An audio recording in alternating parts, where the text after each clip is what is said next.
राधे राधे राधे राधे। किसी की भी निंदा की, किसी भी बात की अहम बुद्धि करके वही तुम्हें भ्रष्ट कर देगा, वही बहुत जोर की वृत्ति आपके अंदर दोष की आ जाएगी। इसलिए नो श्रवण, किसी की भी निंदा कभी भी मत सुनो, तत्काल अंगुली काट, बहुत बड़ी हानि है इससे। ये 100 बार तो श्लोक आए होंगे ऐसे जिनमें वर्णन किया। नो श्रवण, ये आप सत्संगी हैं, अपने ऊपर आप कृपा करें, कभी किसी की भी निंदा। अरे बहुत विचित्र बात है, निंदा की तो बात जाने दो, अगर भजन करते हो हल्का शब्द निकल जाएगा तो भजन में विक्षेप पड़ जाएगा, हल्का शब्द हो गया तो भजन में विक्षेप पड़ जाएगा। ये हम देखते हैं, शब्द में त्रुटि हो गई तो भजन में, फिर ये लोग जो बड़े बड़े अपराध करते हैं, भगवान जाने इनकी क्या गति होगी। कैसा इनका हृदय है कि ये मुस्कुरा रहे हैं अपराध करके, हल्का वचन निकल जाए जो सम्मान पूर्वक है लेकिन उनके यथायोग्य नहीं है, तो उसमें भजन में अंतर पड़ जाए। नो श्रवण, एकदम आदेश कर रहे हैं, किसी की कहीं भी निंदा है जो कान में उंगली डालो। इसीलिए जीवन भर एक सूत्र रहा है, असंग, किसी से दोस्ती नहीं रही, क्योंकि जब अपनापन होगा तो खड़े होकर बात करेगा, एक की प्रशंसा करेगा, एक की निंदा करेगा।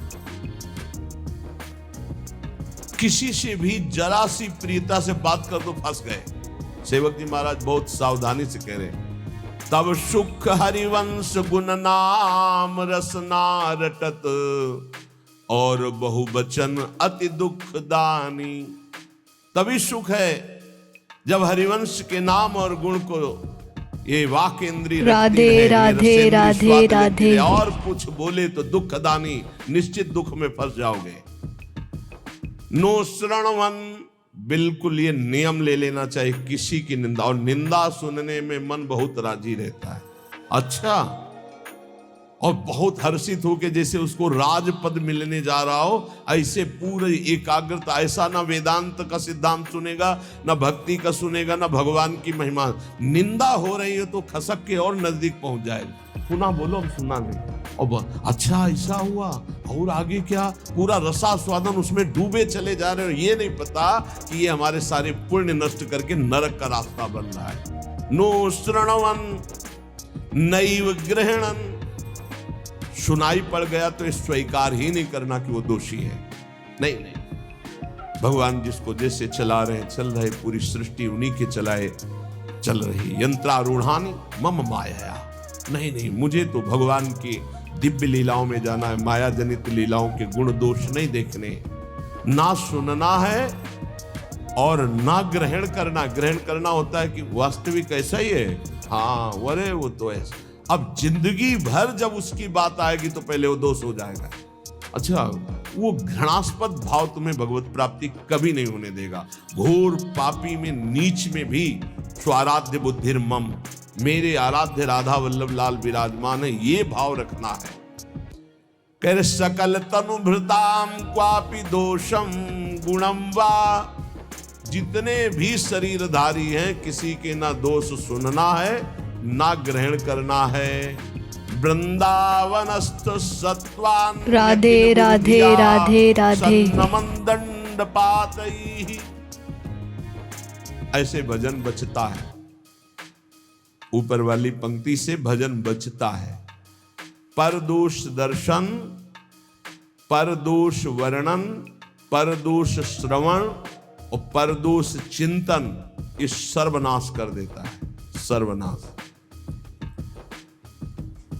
सच्ची मानिए, किसी का भी उपहास कभी मत करना, कभी निंदा मत करना, कभी निंदा मत सुनना। नहीं, 100% आप लिख लो, कुछ दिनों में वो आपके ऊपर हावी होगा। किसी के प्रति भी दोष बहुत बहुत बहुत देखा है, बहुत बार देखा है, इसलिए कभी किसी के दोष न सुने, कभी ऐसा ना, नहीं तो फंस जाएगा, फंस जाएगा। माया भगवती इतनी चतुर है कि जानने में नहीं आता कि मैं फंस रहा हूं, जानने में नहीं आता। और वृंदावन में तो कभी भूलकर किसी के प्रति दोष न करे, क्योंकि लाडली जी ने पसंद किया, उसको रखा है, तो फिर हमें दोष करने की क्या सामर्थ्य है। जब लाडली जो मुझ जैसे नीच को वृंदावन में रखे हैं, तो उसको वृंदावन में रखे, तो हमारा अधिकार कैसे जब हम अपने को देखते हैं तो हम बड़े अधिकारी थोड़ी है वृंदावन वास के। हम पर जब कृपा हुई तो उन पर भी कृपा हुई, तो जब उन पर कृपा होगी पूरी तो वो भी महात्मा बन जाएंगे। हम दोष दर्शन क्यों करें। तो वृंदावनस्थ सत्वान्यखिल गुरुधिया सन्नमन दंड पातई। अगर वृंदावन के किसी भी वासी पर दोष दर्शन हो जाए तो प्रणाम दंड पातई। वो जाने या न जाने दूर से प्रणाम कर, हे प्रभु मेरे से गलती हो गई, क्षमा करो प्रभु, मैं आपकी महिमा को नहीं जानता। ऐसा पक्का समझ लो, नहीं भजन क्षीण हो जाएगा, भजन नष्ट हो जाएगा। जो त्यक्त्वा शेषाभिमानो, राधे राधे राधे राधे, छोड़ करके निरवधि परमा किंचन कृष्ण राधा, श्यामा श्याम की आराधना के लिए दैन्य भाव अत्यंत आवश्यक। किसी भी तरह का कोई अभिमान नहीं होना चाहिए। त्यक्त्वा शेषाभिमानो, कोई भी अभिमान शेष नहीं है, रूप का, जवानी का, इन शरीरों का अभिमान, यौवन, बाहुबल बहुत विचित्र है। कुछ भी हो जाए तो जीव का ऐसा गलत स्वभाव पड़ गया, वो अभिमान कर लेता है। अपने आप तो बहुत छोटे। भगवान शंकर तांडव कर रहे थे तो दो तालियों से ऐसे बाणासुर ने ताल मिलाई। भगवान शिव प्रसन्न हो गए, कहा शास्त्रवाह भाव, हजार भुजा वाला हो, महान बलशाली विक्रम भगवान शिव की कृपा। अब दो भुजाएं तो अगर सही ढंग का स्वास्थ्य हो तो फिर खुजली संभलती नहीं, बल्कि भगवान शिव का कृपा पात्र हजार भुजाएं, तो जिस पर्वत में मारे चकनाचूर, जाके दिग्गजों को ललकारा, भाग पड़े, कोई उसके सामने नहीं। काफी समय विचरण करने के बाद भगवान शंकर के पास आयो, कहा जगत गुरु, आज दूसरी तरह से प्रणाम था। भगवान शंकर ज्ञान समुद्र, बोले गुरु खुजली हो रही भुजाओं में। बोले मतलब? बोले आओ, आप ही आओ, अब हमारे बल दिया है, हजार भुजा है, तो आपसे युद्ध करना चाहता हूं। मुस्कुरा दिए। भगवान ने कहा एक माली भी जिस पौधे को सजाता उसको उजाड़ता नहीं। तुम्हारी भुजाओं की खुजली मैं तो नहीं मिटाऊंगा, लेकिन मेरे समान बलशाली आकर मिटा देगा। तो जब प्रद्युम्न पुत्र अनिरुद्ध और राधे राधे राधे राधे, एकांतिक मार्मिक प्रसंग है कि उषा जी ने स्वप्न में देखा अनिरुद्ध जी को पहली बार। अब वो विकल, ना उनको भोजन अच्छा लगता, ना नींद अच्छी लगती। तो जो उनकी परिचर्या में वो नौ कुमारी थी, आसपास राज सैनिक, वयोवृद्ध या जो स्त्री पुरुष दोनों नहीं है, उनको लगाया जाता था। राजकुमारियों के महल की सुरक्षा में वयोवृद्ध, अनुभवी या जो स्त्री पुरुष दोनों नहीं, उनको लगाया जाता था। तो ऐसी व्यवस्था में उनके पास सखियां सेवा में रहती थी। कभी कभी कोई सूचना मिलने पर बाणासुरा के, अब उषा जी को इस राधे राधे राधे राधे, तो उनकी एक बहुत प्रिय सखी चित्रलेखा थी, जो बड़ी योगिनी थी, शक्ति संपन्न थी। उसने कहा सखी, मेरी सखी होते हुए तुम इतना उदास, बोलो ना, कोई ऐसा विषय है जो गुप्त विषय और तुम बता नहीं सकती, वही तुम्हें इतना विक्षिप्त कर रहा है। मैं समझ रही हूं कोई विषय तो है। तो उनका सखी, मुझे एक स्वप्न में 9 कुमार के दर्शन हुए और अब मैं उसके बिना जी नहीं सकती, पर मैं ये नहीं जानती को है कौन, कहाँ का है, क्या है, पर स्वप्न में मैंने देखा। तो उनका स्वप्न में आपने देखा तो त्रिभुवन का कोई ऐसा नहीं है जिसका मैं चित्र न बना सकूं, और तुम्हारे सामने साधारण कोई आ नहीं सकता, क्योंकि साधारण से तुम मोहित नहीं हो सकती।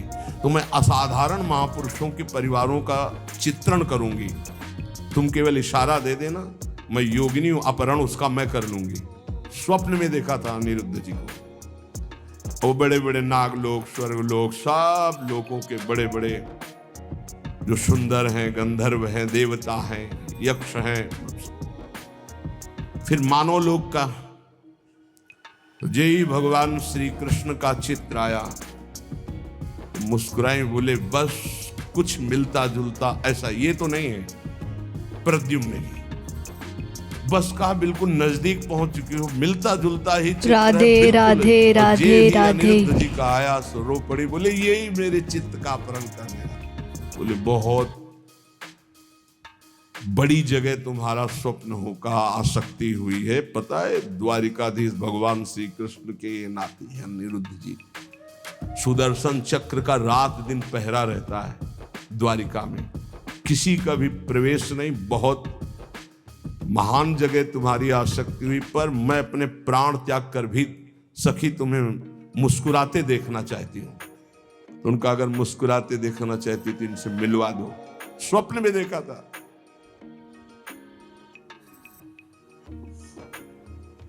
भगवान सुदर्शन चक्र से प्रार्थना की, वो योगिनी थी कि बिना भगवान श्री कृष्ण की इच्छा के अनिरुद्ध जी का उषा जी के स्वप्न में जाना असंभव है। वो संभव हुआ तो श्री कृष्ण इच्छा से। तो हे सुदर्शन जी, आप भगवान श्री कृष्ण के पार्षद हैं, यदि श्री कृष्ण की इच्छा से ऐसा हुआ है तो मुझे उनकी इच्छा का संपादन करने के लिए आप निर्विघ्न मार्ग दीजिए। चली गई। सुदर्शन जी ने बादल पलंग से उठा लिया अनिरुद्ध जी को। योगिनी थी, महल में राके उषा जी ने देखा, जो मेरे स्वप्न का विषय थे वो साक्षात गले लग गई चित्रलेखा जी के और कहा तुम धन्याति धन्य मुझे कर दिया। अनिरुद्ध जी की जब आंख खुली, अपना महल नहीं तो धैर्यपूर्वक समझाया कि मैं अपहरण करके लाई हूं, ऐसा ऐसा ऐसा। भगवान श्री कृष्ण के पुत्र कामदेव प्रद्युम्न जी और उनके पुत्र अनिरुद्ध जी, ये भगवान ही हैं। वासुदेव शंकर, राधे राधे राधे राधे। जैसे राम लक्ष्मण भरत शत्रुघ्न, ऐसे ही वासुदेव संकर्षण प्रद्युम्न अनिरुद्ध, ये भगवान ही चार रूपों में। भगवत स्वरूप अनिरुद्ध जी। अब तो क्या हास्य विनोद, विविध प्रकार की क्रीड़ाएं। जो वयोवृद्ध संरक्षक थे, एक बार निकलते हुए उषा जी को देखा, बाणासुर को सूचना पहुंचाई कि आपकी बेटी के हाव भाव और प्रसन्नता को देखकर लगता है किसी पुरुष का संयोग हो चुका है, तो उनका सबकी गर्दनें उतार दी जाएंगी। बाहर से कौन पुरुष जा सकता है? तो बोले वचन देता हूं, इतनी भारी सुरक्षा है कि बाहर से वायु भी बिना अनुकूल हुए हमारे नहीं जा सकती। दैवी शक्तियों का पहरा है। बाणासुर की कुल माता थी जो पूरे नगर की रक्षा करती थी, पर योगिनी चित्रलेखा जी की इस चाल को कोई नहीं जान पाया था। बाणासुर ने कहा ऐसा क्यों? मेरी बेटी को कोई दूषित कर दे मुझ जैसे बलवान के होते हुए, अब उसको कौन रोक? सीधे जो ही गए सो पलंग पे उषा जी और अनिरुद्ध जी पासे खेल रहे थे और सखिया बेटे हास्य विनोद। जेवी अनिरुद्ध जी को देखो, उषा जी ने देखा, अनिरुद्ध जी तो सिंहवत बंदी बनाने के लिए लाख कोशिश की, मार मार के सैनिकों को। राधे राधे राधे राधे। आखिरकार महाबली बाणासुर अपनी शक्तियों का प्रयोग करके अनिरुद्ध जी को बंदी, देवर्षि नारद जी पहुंच गए द्वारिका। प्रभु खोज कर रहे थे अनिरुद्ध जी की, उषा जी के महल में बाणासुर ने बंदी बना लिया है। बलराम जी ने सुना, ये जानते हुए कि हमारा वंशज और उसको बंदी बना लिया, शोणितपुर को नष्ट कर दूंगा। अब बलराम जी द्वारिकाधीश, पूरा वैभव। सूचना मिली युद्ध की, तो इधर अपने चेला के साथ भगवान शंकर, बलराम जी के साथ द्वारिकाधीश, आमने सामने युद्ध प्रारंभ। अब भगवान शंकर पशुपतास्त्र तो नारायणास्त्र, दिव्यस्त्र। भगवान श्री कृष्ण ने इशारे से कहा कि आप ही का तो रचा हुआ सारा खेल अपने चेला की भुजाओं की खुजली मिटाने के लिए आपने ही तो हमें बुलावा दिया है। एक बाण मारा भगवान श्री कृष्ण ने जन्मणास्त्र, बाणासुर की भुजाओं को जब 4 रह गई सब काट दिया। भगवान से बस प्रभु बस। तो बोले प्रभु मैं तो आपकी ही आज्ञा का अनुमोदन कर रहा हूं। और आवेश में भरे हुए थे। इतने में उनकी कुल माता जो पूरे राष्ट्र की रक्षा करती थी, दैवी शक्ति, वो दिगंबर होकर खड़ी हो गई। तो भगवान श्री कृष्ण, वहां ये लिखा हुआ है कि यदि अचानक किसी माता बहन की किसी अंग पर दृष्टि पड़ जाए तो दोबारा दृष्टि न जाए। अगर किसी दिगंबर माता बहन की शरीर की दृष्टि आप दोबारा की तो सारे सुकृत नष्ट हो जाएंगे। भगवान होते हुए भगवान श्री कृष्ण तत्काल नेत्र फेर लिए और वहीं राधे राधे राधे राधे समझाया। उषा और अनिरुद्ध जी का विवाह हुआ। ये अहम इतना पुष्ट है कि अपने गुरुदेव से कह रहे कि मेरी भुजाओं की खुजली मिटा दो। बाणा यहाँ कह रहे त्यक्त्वा शेषाभिमानो निर्वधि परमा किंचन कृष्ण राधा। यदि आप अपने भजन को बढ़ाना चाहते हो तो नो श्रवण नई ग्रहणन, ना किसी की निंदा सुनो और ना स्वीकार करो कि ये दोषी है। सकल तनुभृताम क्वापि दोषम गुणम वा, पूरी सृष्टि के किसी भी जन के दोष या गुण स्वीकार मत करो। गोस्वामी तुलसीदास जी बहुत बड़े महापुरुष हैं। आज तक बचपन से लेकर के आज तक, वो एक बार आए थे भक्तमाली जी, उन्होंने कहा मुझे तो ऐसा लगता है कि आपके ब्लड में ही रामायण है, ब्लड में ही गोस्वामी तुलसीदास जी। हम का मान लीजिए ऐसा ही है, क्योंकि जहाँ जन्म हुआ वहाँ का वातावरण ही ऐसा था। डीएनए में ही तुलसीदास जी है। सच्ची वाणी है। कोई प्रसंग नहीं जाएगा जो विनय पत्रिका और रामायण से उसका तात सुनहु माया कृत गुण अरु दोष अनेक, गुण या उभय न मानई, मानहि सो अविवेक, न गुण न दोष किसी के, सब में भगवत भाव। त्यक्त्या शेषाभिमानो, ये बहुत कठिन है अभिमान का त्याग करना। अभिमान का त्याग करके अकिंचन भाव से यदि राधा कृष्ण श्यामा श्याम की उपासना हो तो बोले प्रेमानंदाश्रु मुंचन, फिर प्रेम आनंद का प्रकाश हो जाएगा। प्रेमानंदाश्रु मुंचन, अश्रु मुंचन करते हुए, ये भक्ति का प्रसाद है। निवसति सुकृति कोपि राधे राधे राधे राधे। कोई बड़ा भजनानंदी महात्मा ही ऐसा जो प्रेम से अप्लावित होकर अश्रु प्रवाह करते हुए श्रीधाम वृंदावन वास करे, तो फिर उसकी दशा क्या होती? बोले क्रंदन्नार्त स्वरेण क्षितिषु, आकाश की तरफ देखता हा प्रियालाल और रो रहा है। परिलुंठन, भूमि में लौट रहा है रज में। सन्नमन, सबको नमस्कार कर रहा है, लताओं को, वृक्षों को, पशु पक्षियों को, जो सामने पड़ता है। नमन प्राण बंधुम, सबको देखता है मानो मेरी आत्मा है, मेरे प्रीतम है। कुरुवंदन्ते तृणान्या दददनु करुणा दृष्टे काकुकोटि, सबसे कृपा कटाक्ष, मुझ अधम पर कृपा। ये हमने देखा है वैष्णव जनों, मुझे अधम पर कृपा करो, मेरा भजन बन जाए, हम पर श्री जी करुणा करें, मेरा नाम जब चले। और रात दिन भजन कर रहे हैं। और काकुवाणी, दैन्य वाणी के द्वारा सबसे बर्ताव। फिर तिष्ठन्नेकांत वृंदा विपिन तरुतले सभ्य पाणो कपोलम, कभी कभी एकांत में से बैठ करके पाणो कपोलो और रुदन, हा प्रिया, हा लाडली जो, न्यस्याश्रुएण मुंचन नयति, इतना अश्रु भूमि गीली हो गई नीचे। दिन निशाम को भी धन्यो तनन्य, धन्याति धन्य हो गया वो जो रात दिन प्रिया प्रीतम के चिंतन में है, अश्रु प्रवाह करता है। जो उसको देख ले, जो उससे बोल ले, अमोघ राधे राधे राधे राधे।